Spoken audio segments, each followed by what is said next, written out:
Princípio da propagação retilínea da luz em meios homogêneos e transparentes. Considere uma fonte pontiforme, que é aquela cuja dimensão é desprezada. Ela ilumina plenamente um anteparo horizontal. Vamos posicionar entre o anteparo horizontal e a fonte pontiforme um corpo esférico opaco, de tal forma que o centro dessa esfera coincide com o segmento de reta que passa pela fonte e é perpendicular ao anteparo horizontal. Nessas circunstâncias, vamos ver que é projetada no anteparo horizontal uma região não iluminada, chamada de sombra, que tem a forma de uma circunferência. Se posicionarmos os olhos de um observador nessa região, ele não receberá a luz da fonte pontiforme, ou seja, ele não verá a fonte pontiforme. Dizemos que o corpo opaco então está eclipsando a fonte pontiforme. Para explicar esse fenômeno, imaginamos que a luz que se propaga da fonte para o anteparo o faz em linha reta. Então, imaginamos um cone formado pelos infinitos raios de luz que fluem da fonte pontiforme para o anteparo e que tangenciam a esfera, formando então, delimitando uma região não iluminada. Vamos traçar um plano perpendicular ao anteparo que contém a fonte pontiforme. Esse plano secciona o cone de tal forma que podemos perceber o triângulo ABC e o triângulo AEF. Observe que o comprimento BC é o diâmetro da esfera opaca e o comprimento EF é o diâmetro da sombra projetada. Observe também que como o segmento de reta BC e EF são paralelos e interceptam a direção de propagação do raio de luz ACF, se chamarmos este ângulo de beta, o ângulo formado entre EF e a direção ACF também será beta. Vamos chamar a distância da fonte pontiforme ao centro da esfera de H' e a distância da fonte pontiforme ao centro da sombra projetada de H'. Os triângulos ABC e AEF, então, são semelhantes. H' está para H', assim como BC está para EF. Como a relação é satisfeita experimentalmente, podemos afirmar que a luz se propaga-se em linha reta através de um meio homogêneo e transparente. Vejamos uma aplicação. Temos aí um poste de altura a ser determinada H' e um bastão de altura H' igual a metro. São iluminados pela luz solar que forma ângulo alfa com a direção horizontal. Há formação de sombra. A sombra do bastão é de meio metro, a sombra do poste de 4 metros. Então podemos observar dois triângulos que são semelhantes, o triângulo ABC e o triângulo EFG.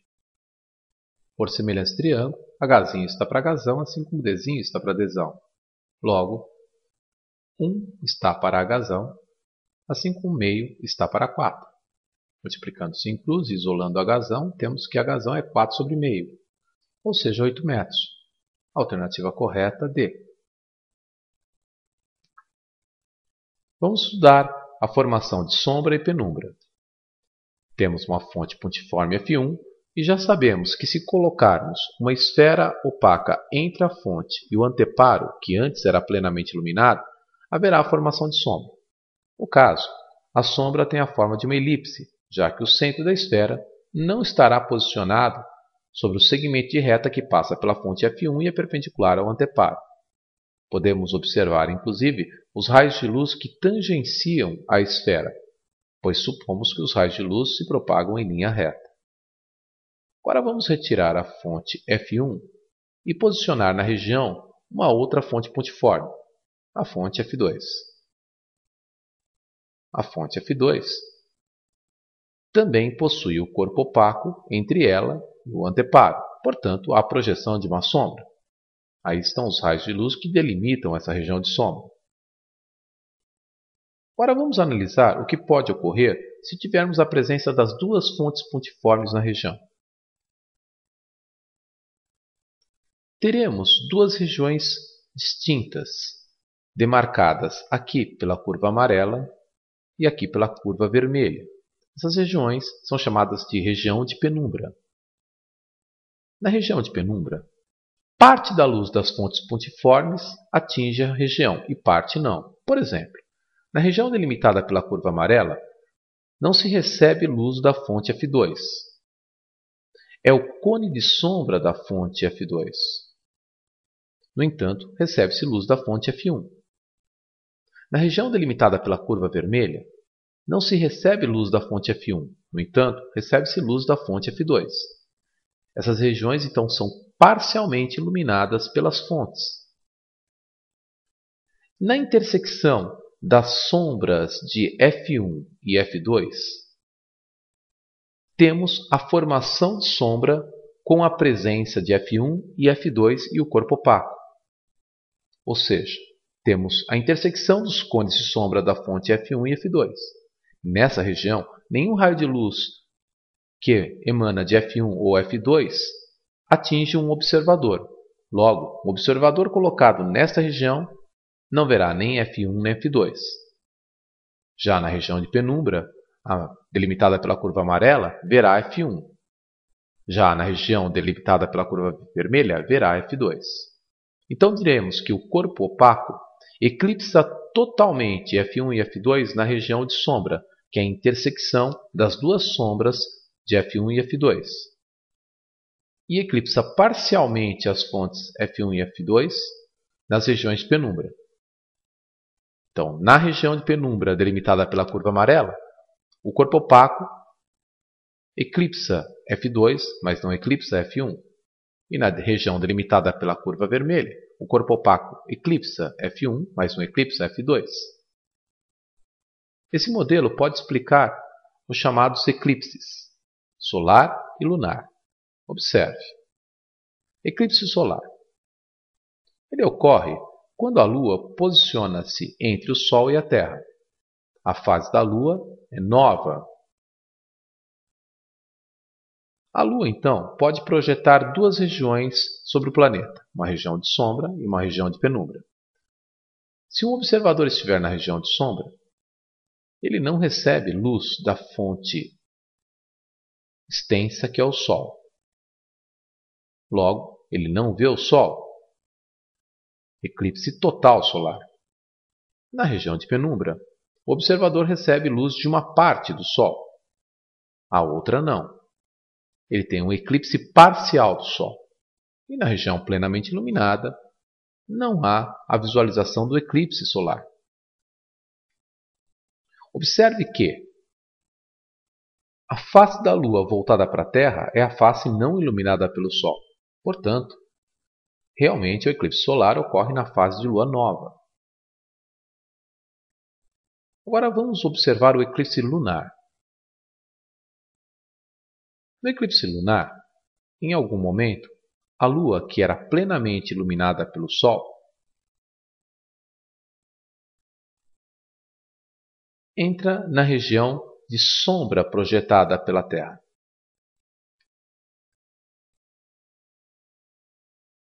Então, a face voltada para o Sol não recebe luz solar. O observador na Terra vai presenciar um eclipse lunar. O eclipse lunar ocorre quando a Terra posiciona-se entre a Lua e o Sol. Observe que o eclipse lunar ocorre na fase da Lua cheia. A Lua era plenamente iluminada pelo Sol, a sua face voltada para o Sol. Um observador na Terra, à noite, veria a Lua cheia, e à medida que ela entra no cone de sombra da Terra, ele presencia o eclipse da Lua. Então, vamos resolver uma questão que envolve os eclipses. Observe. Aqui na figura 1, temos fotos sucessivas de um eclipse lunar. E na figura 2, fotos sucessivas de um eclipse solar. Vamos avaliar as afirmativas a respeito dos fenômenos. O eclipse lunar parcial ocorrerá quando a Lua interceptar parcialmente o cone de sombra da Terra. De fato, se a Lua tiver apenas uma parte da sua superfície imersa na região de sombra, a outra parte ainda será visível no planeta Terra.